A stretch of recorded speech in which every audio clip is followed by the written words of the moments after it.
Welcome to the Jim Jefferies Show. I'm Jim Jefferies. The border crisis continues this week as thousands of migrant children remain separated from their families. So what's going to happen to them?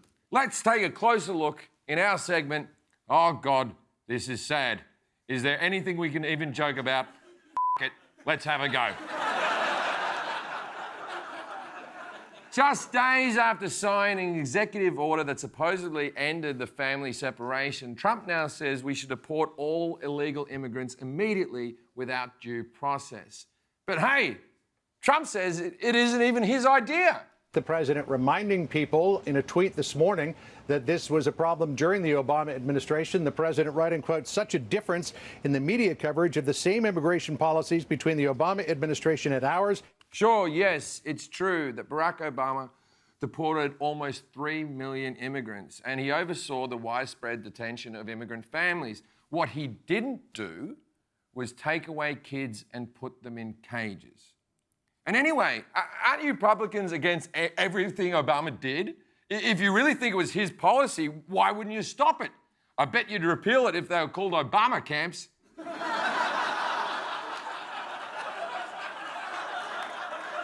Trump is the one who made family separation standard practice. And I know it's hyperbolic to compare Trump administration to the Nazis, but for f***'s sake. They talked about how they were deceived, how their children were taken away from them through deception. So in other words, they were sitting together with their children when they turned themselves into Border Patrol, and then they were told, oh, we're just taking the children for a bath. When they came back, the children were not there.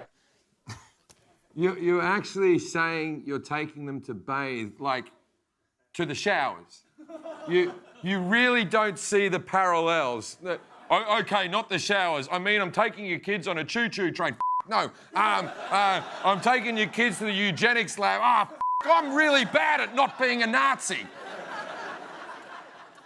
Worst of all, there's simply no plan to reunite these kids with their families. Some experts really worry this morning that some of those children will never be reunited with their families, and that's because there's no one agency that knows where all of those parents and children are right now. I take it back. I was wrong to compare the Trump administration to Nazis. The Nazis were organized. At least they gave you numbers. So what are these children supposed to do? When kids are 2, they don't even know their parents' names. They know mum and dad. And when they're saying dad, there's a 50-50 chance they're pointing at a fucking toaster. I feel like we're about to see a lot of 2-year-olds being reunited with cats and household appliances.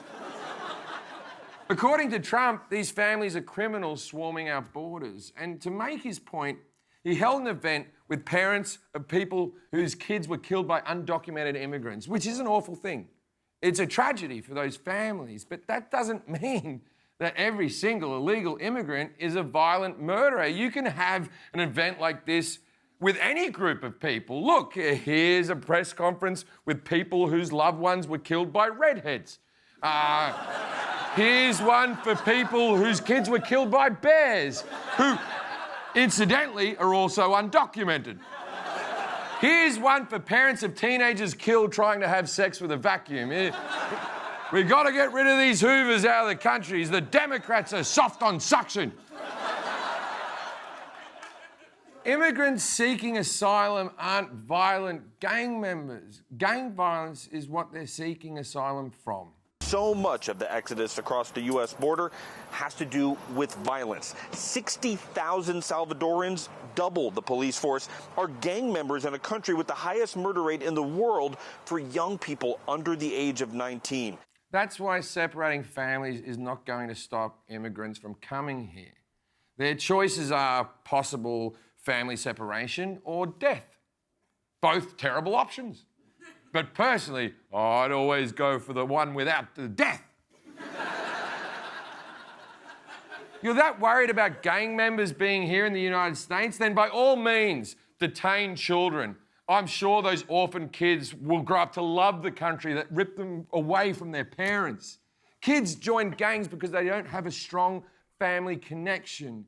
If you want to take away those emotional bonds, then you put them at risk.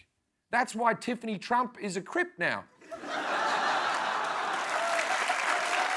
The facts are that undocumented immigrants commit less crimes than native-born citizens. And in places with undocumented immigrants, crime actually goes down. So the real difference between Obama and Trump on immigration is Obama's policy was harsh, but Trump's is cruel. There's no good reason to do what we're doing. It doesn't reduce crime. It won't deter illegal immigration. It doesn't even make sense from a soulless money angle. It costs more to house immigrant kids in 10 cities than it would to put them up at a Trump hotel. This has to be the dumbest group of racists that have ever run a government. And I'm saying that as an Australian who has visited South Africa several times. But this isn't about whether Trump is good or evil. Answer me this. If you have children or grandchildren or a niece or a nephew and they ask you why these kids are being locked up in cages, can you honestly look them in the eye and say it's a good thing? And if you can say that, you're a f***ing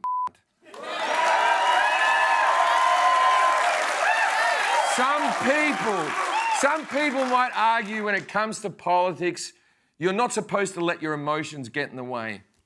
But if there's ever a time we should let our emotions get in the way, it's now.